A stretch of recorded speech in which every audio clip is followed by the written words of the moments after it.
oyo abatelaka ngai alobaki na ngai ete nabatela kimia na ngai nde etindaka ye aloba mpe maloba na ye nde ebundisaka ngai maloba na ye nde ezali likolo na maloba yonso motema na ngai totalela maloba na ye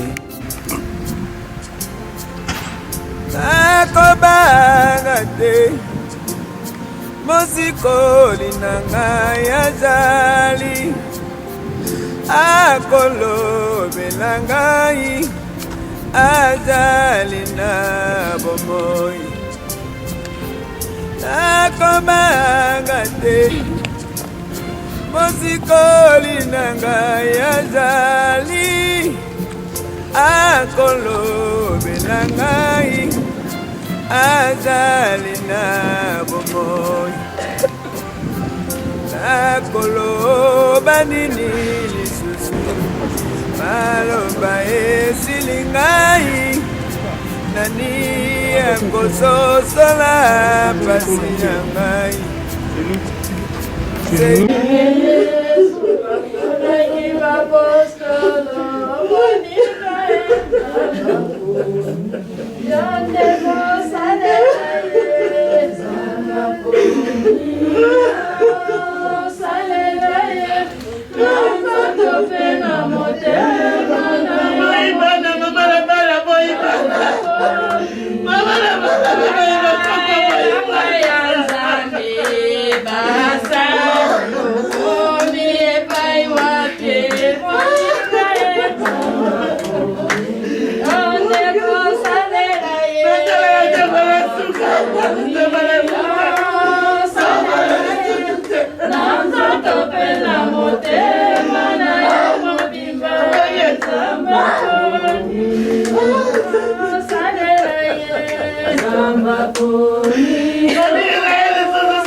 Esika mayele ya moto esuki esika ya yoe komandaka na beleli yo kolo na ngai anola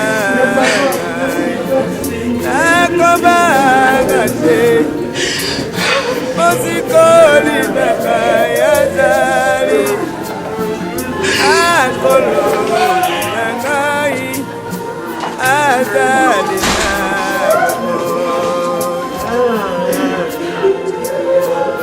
wana nakomi na suka inasosolaka makanisi ya motema na ngai suka na ngai nde ezali ebandeli na ye ya koloba mpona ngai ya koloba mpona ngai akobanga te mosikoli na ngai azali akolobi na ngai azali na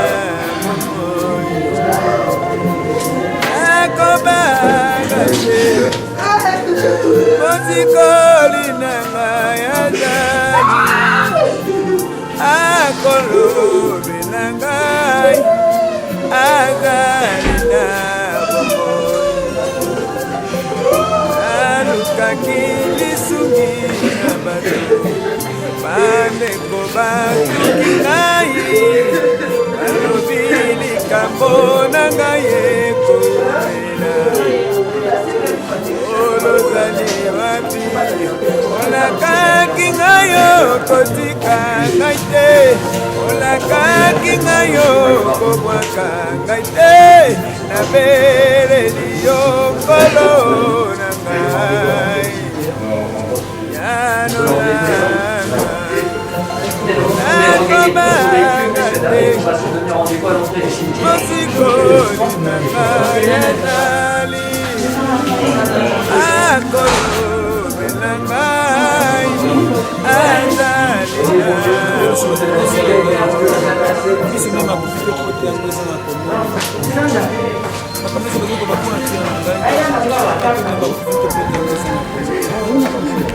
alukaki yakimelo eplase na nzete ntango mopepe eyaki makasi nzete ekweyaki nakendaki na mai wana mbonge eyaki mai okokinga pembeni ya monguna na ngai na baluki epai na bato kasi na nsima ntango moke bapesi ngai moke mawa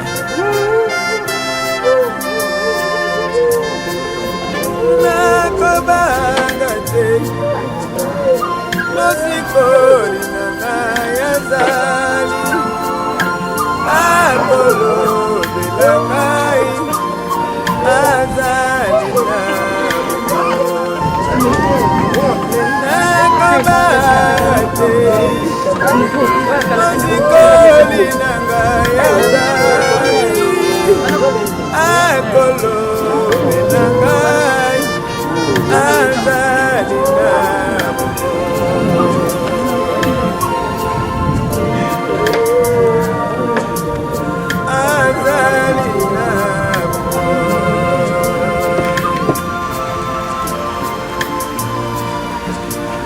azali na oyo natira motema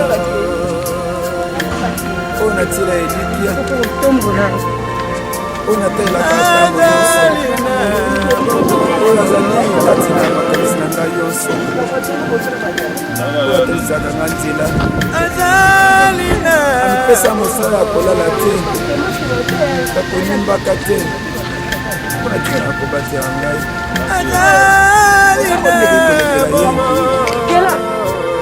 likambo nini eleki na makasi mosikoyi na nga azali na bomoi mosikoyi na azali na bomoi ya kotelema azali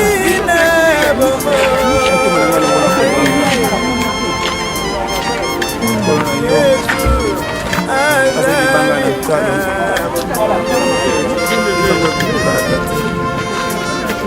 yena kabolaki mai na monana po ete kabola mai anga mibale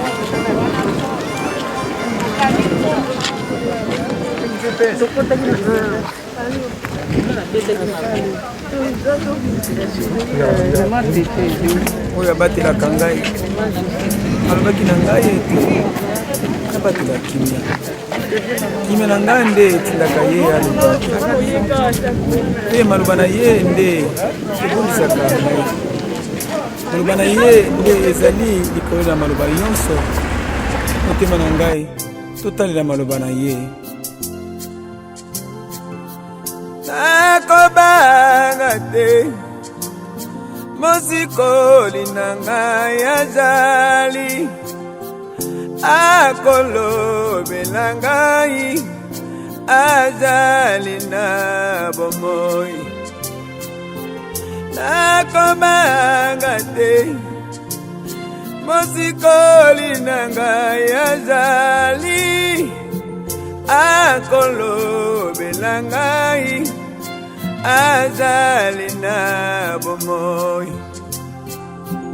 Nakoloba nini lisusu maloba esili ngai nani akososola pasi na ngai.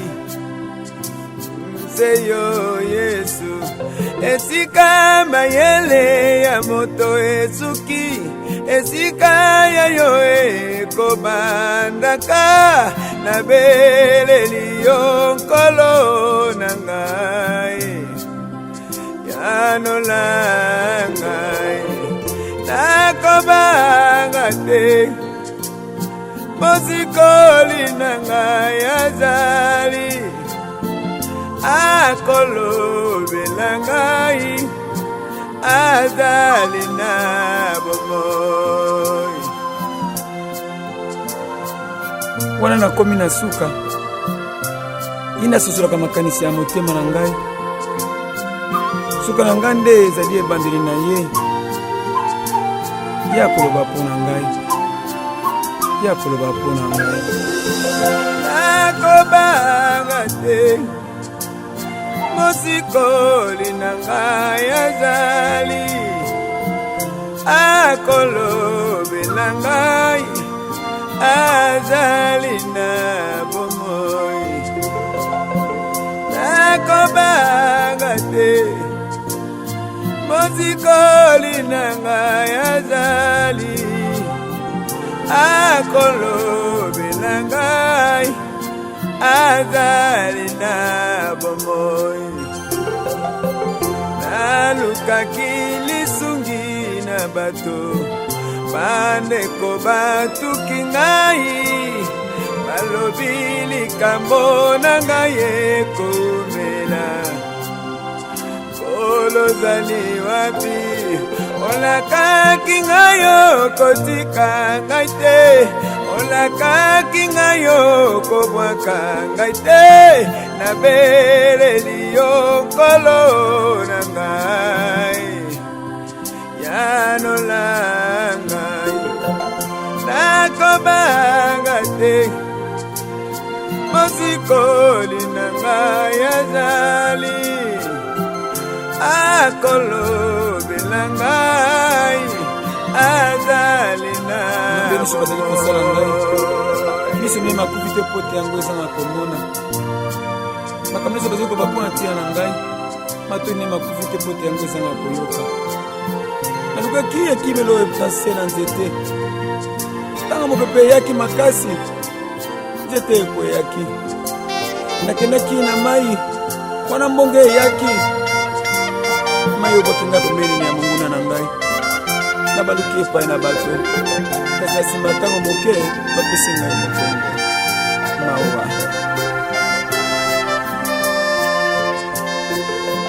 Nakobanga te mosika. Amen. Amen. Alleluia. Amen. Amen. Alleluia. Amen. Azali Nzambe. Amen. Azali Nzambe. Amen. Azali Nzambe. Amen. Alleluia. Amen. Kama ina yembela yo. Amen. Kama ina sanjola yo. Amen. Kama ina kumisa yo. Amen.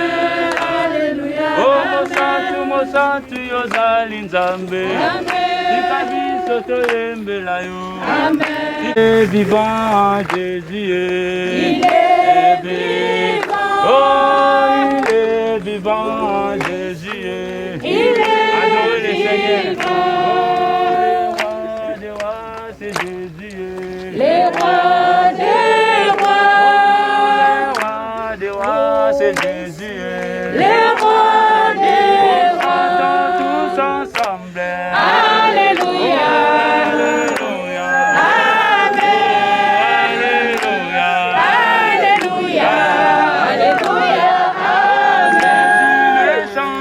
Oh,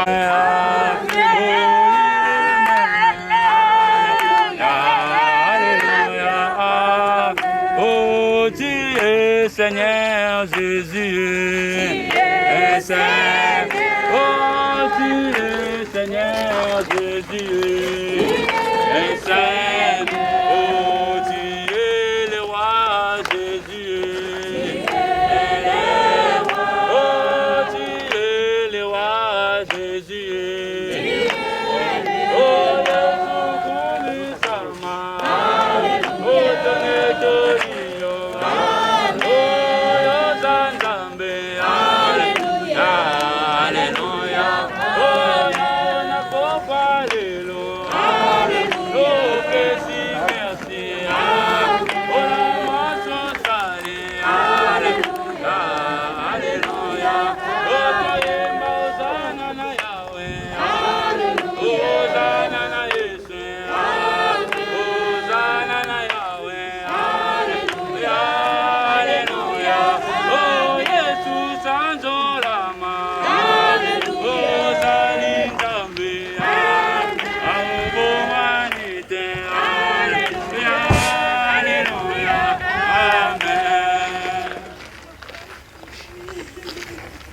Mesdames et messieurs, vous voilà donc réunis aujourd'hui autour de Madame Yumpia qui vient de vous quitter.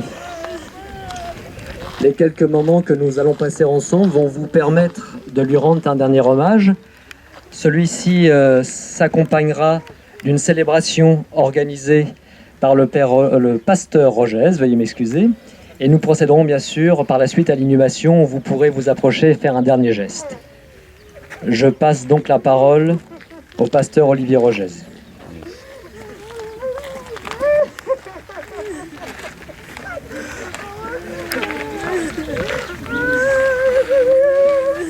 Gloire au Seigneur, vous savez, bien-aimés, la Bible dit l'homme est poussière et retournera poussière. Au commencement, c'était la parole, c'est la parole de Dieu. Maman, c'était quelqu'un, elle priait beaucoup. C'était une dame qui aimait Dieu, qui aimait aussi l'Église. C'est pourquoi en ce moment, nous allons profiter de parler encore de la part de Dieu. Amen. Je vais passer la parole au pasteur Olivier. Oui, je sais que c'est une journée très particulière. S'il vous plaît, s'il vous plaît. Je sais que plusieurs d'entre vous sont très tristes, je comprends la situation. Mais maintenant, je voudrais vous rappeler que Dieu est le Dieu de l'espérance. Quelque chose que Jésus a dit, alors qu'effectivement, il y avait eu un décès juste auparavant. Il a dit, s'il vous plaît,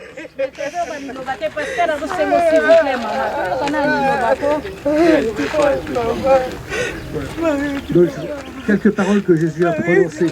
Il a dit, je suis la résurrection et la vie. Celui qui croit en moi vivra, quand même il serait mort. Celui, alors là ça veut dire l'être humain, mais ça représente donc, ça peut représenter un homme ou une femme. L'essentiel, c'est la foi en Jésus. Et effectivement, Jésus lui-même est passé par la mort. Mais maintenant il est vivant. Celui qui croit en Jésus a la vie éternelle. Alléluia.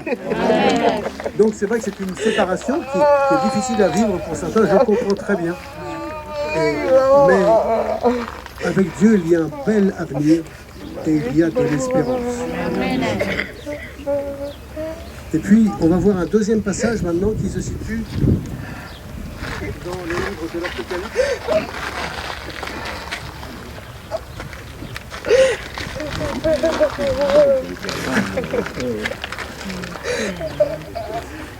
Apocalypse chapitre 14, et c'est une révélation que l'apôtre Jean a eue alors qu'il vivait une période très difficile et il était très âgé.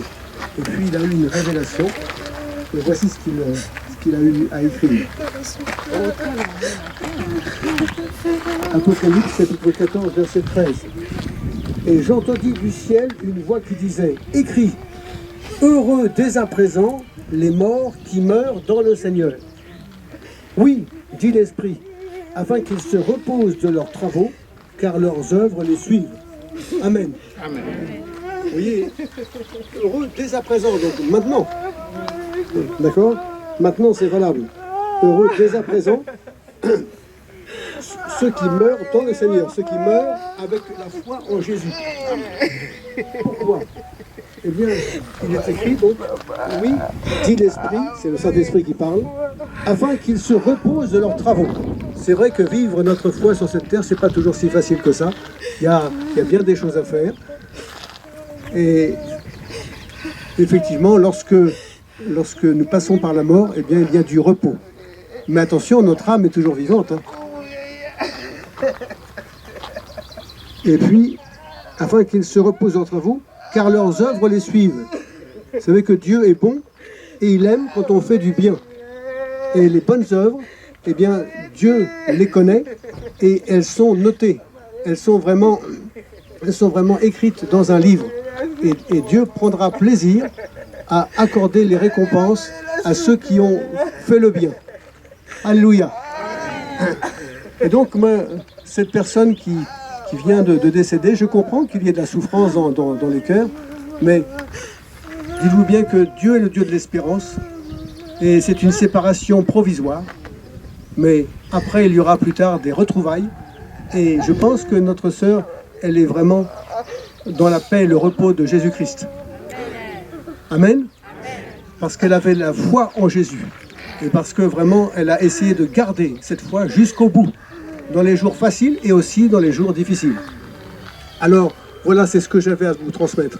Et pour nous tous qui sommes présents, c'est tellement important de placer véritablement notre confiance en Jésus. Il a tellement souffert pour que nous soyons sauvés. En effet, sur la croix, pendant des heures et des heures, alors qu'il avait été crucifié à environ 9 h du matin, il est mort à environ 3 h de l'après-midi. Pendant des heures et des heures, il a souffert sur la croix. Il était cloué là-dessus. Et pourquoi a-t-il souffert? Eh bien, il a souffert pour expier définitivement tous nos péchés. Tous nos péchés. Et donc, la personne qui croit en Jésus et qui demande pardon à Dieu pour ses péchés au nom de Jésus, eh bien, reçoit le pardon de Dieu. Et le pardon de Dieu, il n'est pas partiel. Il est complet. Il est total. Jésus a tout accompli pour que nous soyons sauvés. Alors, comme c'est important de mettre sa foi en Jésus, parce que c'est la vie éternelle qui est en question. Et en Jésus, la Bible dit que celui ou celle qui croit en Jésus a la vie éternelle. Alléluia. Voilà, on va prier quelques instants maintenant. Ô Père Céleste, nous voulons te remercier, mon Dieu, pour ton plan de salut. Nous voulons te remercier pour le bel avenir que tu as préparé pour celui ou celle qui croit en toi. Nous te remercions, Seigneur, parce que c'est un avenir qui commence certes par du repos, parce qu'au début, il en faut. Mais après ça, nous vivrons de belles choses et dans une belle communion fraternelle. Nous te remercions, Père Céleste, au nom de Jésus, Seigneur. Je prie de bénir maintenant tous ceux qui connaissent bien Madame Yumpia, tous ceux de sa famille, tous ceux qui ont eu des rapports avec elle, une relation avec elle, et qui, c'est sûr, ont de la tristesse à cause de cette séparation. Eh bien, je te prie vraiment de les réconforter, de leur faire du bien, s'il te plaît, au nom de Jésus. Et je te prie pour chacun d'entre nous, de fortifier notre foi en Jésus. Et pour celui ou celle qui n'a pas encore placé sa foi en Jésus, je te prie de l'aider à le faire dès aujourd'hui. Car c'est vraiment essentiel et c'est la meilleure chose que nous pouvons faire. Ô Père Céleste, veille sur chacun d'entre nous et merci pour ces moments. Au nom de Jésus. Amen. Amen. Gloire au Seigneur.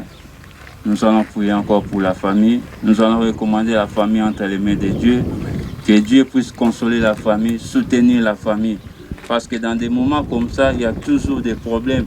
Le diable est toujours prêt pour diviser la famille, pour détruire. Nous allons prier pour la famille, nous allons prier pour papa.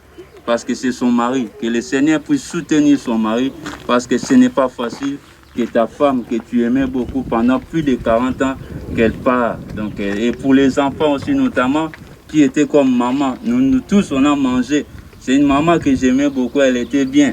Elle prenait tout le monde comme ses enfants. C'était une mère, une maman, une dame, une femme pour son mari.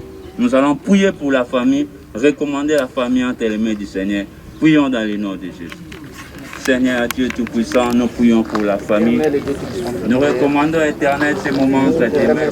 Saint-Esprit, toi qui es le meilleur et le vrai consolateur, laisse que tu puisses consoler ses familles, consoler son mari. Nous savons avec assurance qu'en cet instant, Seigneur, la fille est ta servante et auprès de toi, Seigneur Jésus. Merci, Père éternel. Bénis maintenant tous ceux qui lui ont au nom de Jésus-Christ, ça soit détruit, Éternel Dieu. Laisse que tout se passe bien pour ta gloire. Parce que tu es le Dieu au-dessus de tout. Dans l'amour, la communion, et qu'elle demeure à ton service. Que l'amour règne dans la maison, que l'unité règne, Seigneur, que la paix que la grâce manifeste in the name of Jesus. Nous avons Père, puissant de Jésus. Gloire au Seigneur. Nous allons chanter pour la gloire de Dieu. Amen. La Bible nous dit, lorsque Jésus-Christ, après avoir dit à ses disciples, les disciples, ils ne croyaient pas que Jésus il devait résister. Mais c'est qui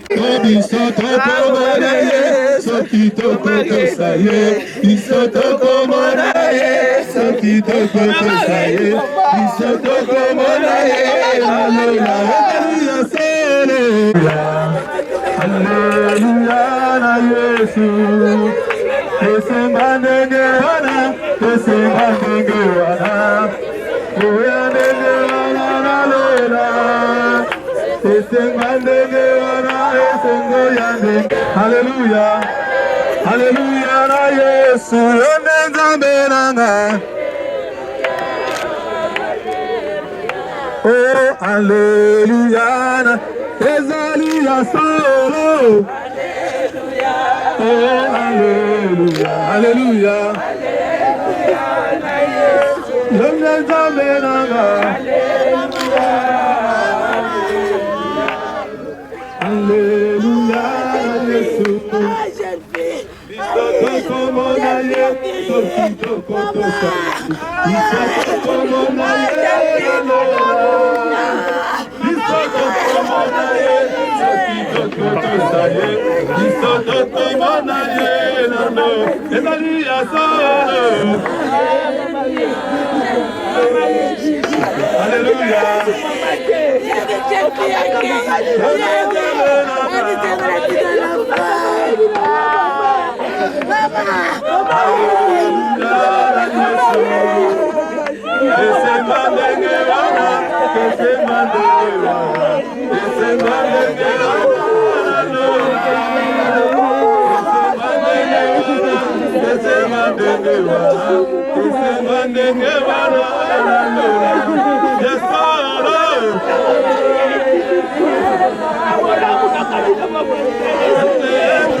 Marieti mama.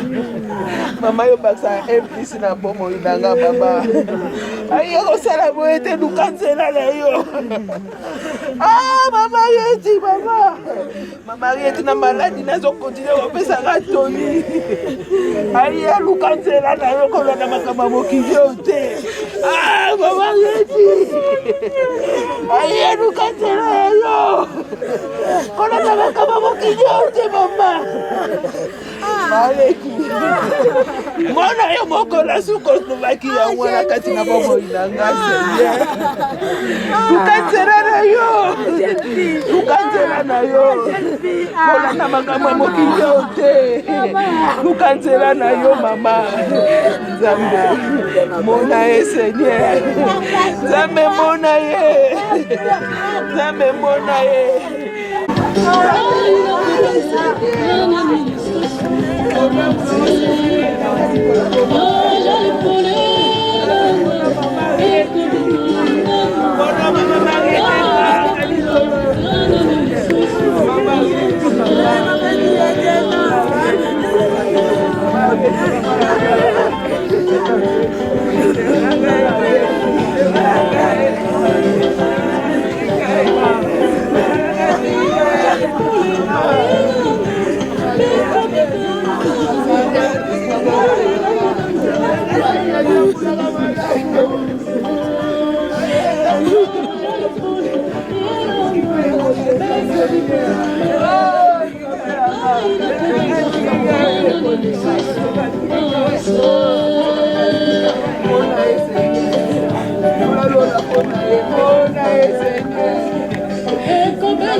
Si Dieu est pour nous, qui sera contre nous?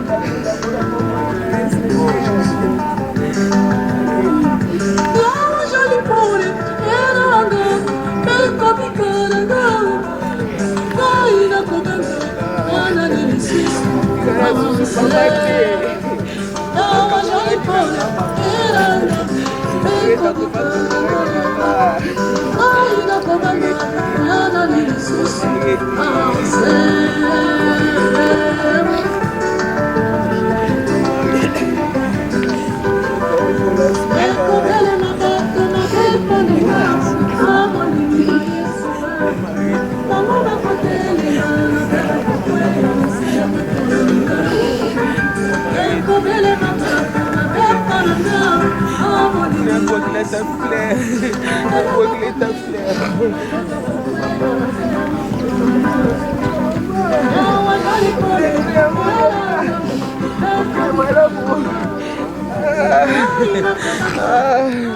Spaghetti. Maman.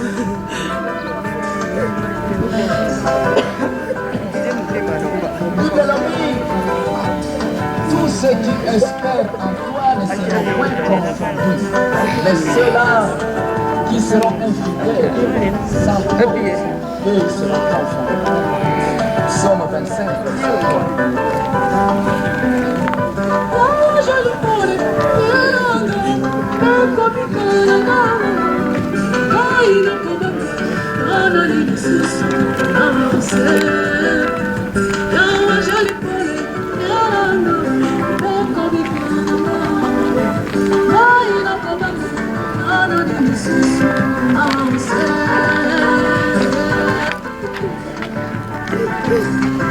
Bible lobby, ils te feront la guerre, mais ils ne te vaincront pas.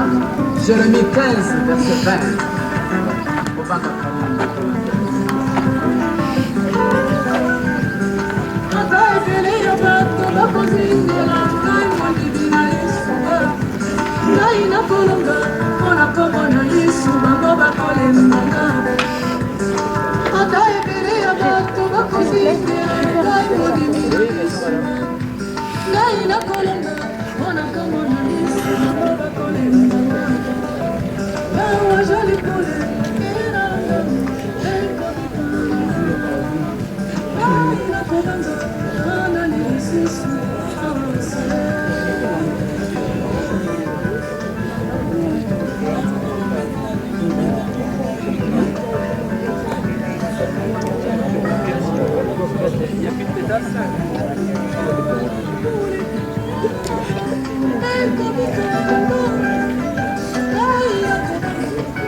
Mesdames et messieurs, donc votre attention, l'inhumation étant effectuée, nous arrivons bien sûr au terme de notre célébration. Je vais inviter les gens qui le souhaitent uniquement à se rapprocher de la table à signature pour mettre un petit mot de condoléances et de soutien à la famille de monsieur et madame Youpia. Les autres personnes, si elles le souhaitent, peuvent se diriger vers la sortie du cimetière. Je vous remercie.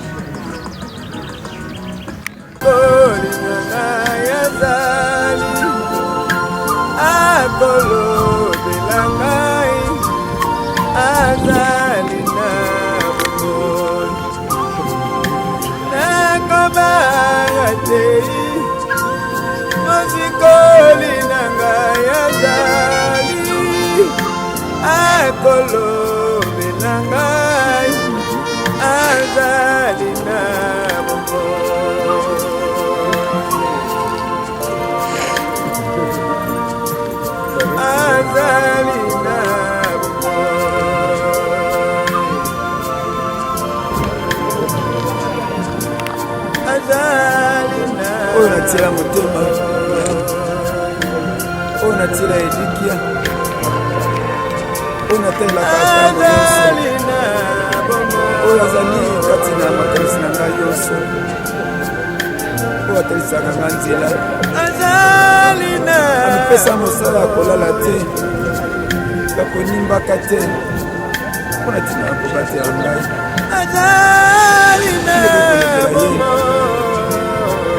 likambo nini eleki na makasi mosikoyi na ngai azali na bomoi mosikoyi na azali na bomoi ya kotelema mpona azali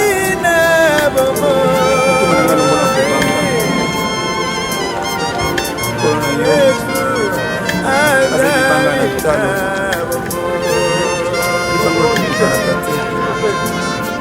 yena kabolaki mai na monana po ete kabola mai ntango mibale. Dans la salle, la sécurité ne connaît pas l'adresse, donc c'est 20 rue Fernand Ringer, oyo abatelaka ngai alobaki na ngai ete nabatelaka kimia na ngai nde etindaka ye aloba mpe maloba na ye nde ebundisaka ngai maloba na ye nde ezali likolo na maloba nyonso motema na ngai totalela maloba na ye akobanga te mosikoli na ngai azali akolone na ngai azali na akobanga te mosikoli na ngai azali akolone na ngai azali na bomoi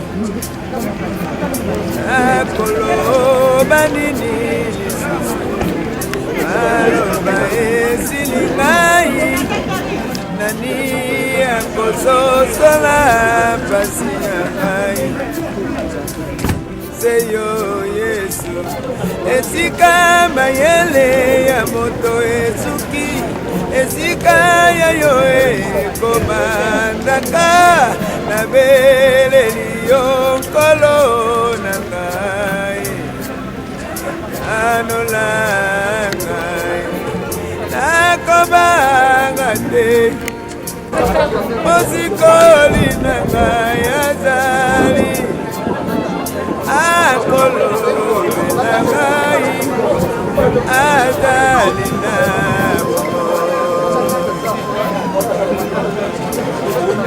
wana nakomi na suka inasusulaka makanisi ya motema na ngai suka na ngai nde ezali ebazeli na ye ye akoloba mpona ngai ye akoloba mpona akobanga te mosikoli na ngai azali akolobe na ngai azali na bomoi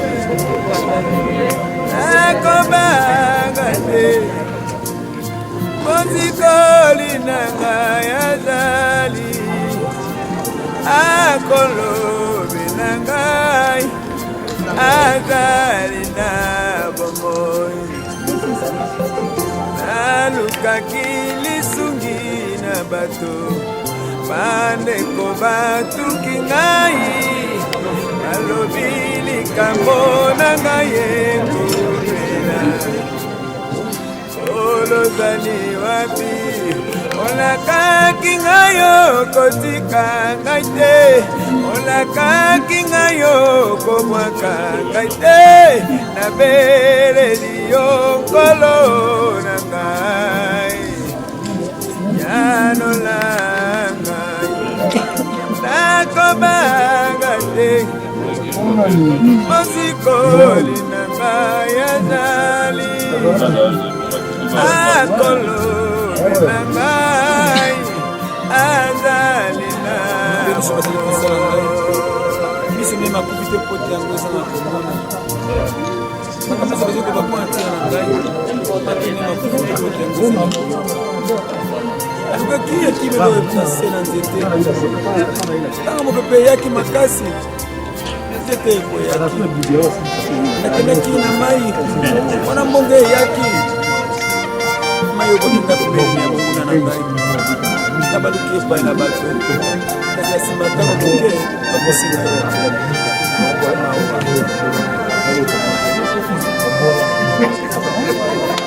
nakobanga te mosikoli na ngai azali akolobela ngai azali na bomoi nakobanga te mosikoli na ngai azali akolobela ngai azali na bomoi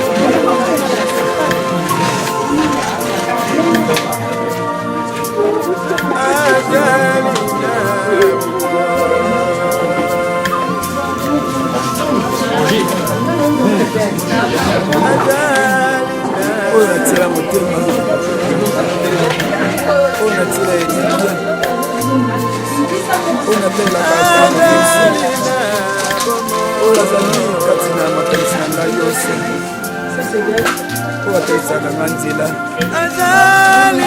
amipesa mosala ya kolala te akolimbaka te mpona ntina ya kobatela ngai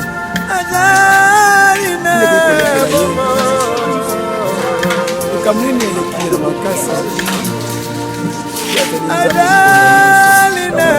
mosikoyi na nga azali na bomoi mosikoyi na azali na bomoi ya kotelema mpona motema na nga longola kobanga nkolo na yo azali banga na talo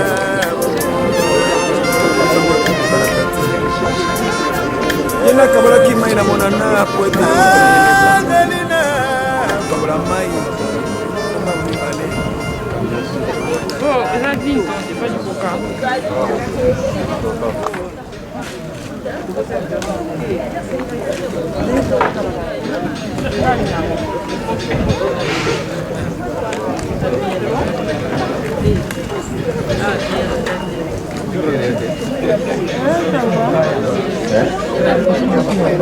Babaya o babaya.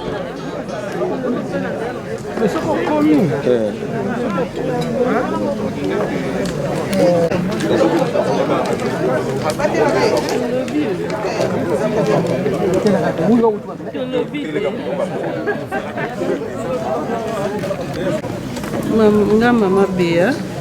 Bon, maman dit tout ça depuis l'hôpital, il y a Aubonne, et puis à Kendagi na l'hôpital à Montmorency. Mais tout ça, maman est tavernie, tout ça qui n'a l'ingoma la biso ya maman tavernie. Yango wana toye lelo tokobotika moninga na biso boete. Donc maman nyonso toye pona kozala elongo na bana na biso pona ndenge mama na biso me akende kaka na malamu apema malamu tozali kaka na ye na mitema na biso tokobungisa ye te ok bon vraiment toyi makambo ezwi biso makambo apasi quand même ezalaki mama tofandi na taverni ngai naza na kati ya bamama ya bataverni donc tofandi na taverni likambo ekwei vraiment esali biso mpasi parce que awumeli malade te azalaki malade te awumeli te ka ndenge wana bon biso tu tozokokende nzela wana nzambe azwi ye eza nzela ya biso nyonso vraiment esali biso mpasi na towuti kokunda totiki mama sikoyo toyi awa tosangana tomela mwa jus mais vraiment akende kopema na ye ntango na ye ekoki biso mpe tokolanda mpe na nsima moto na moto na ntango na ye donc naza likambo mingi akoloba te vraiment napesi ye mbote akende kofa na nzambe azwa ye akende kopema na ye merci.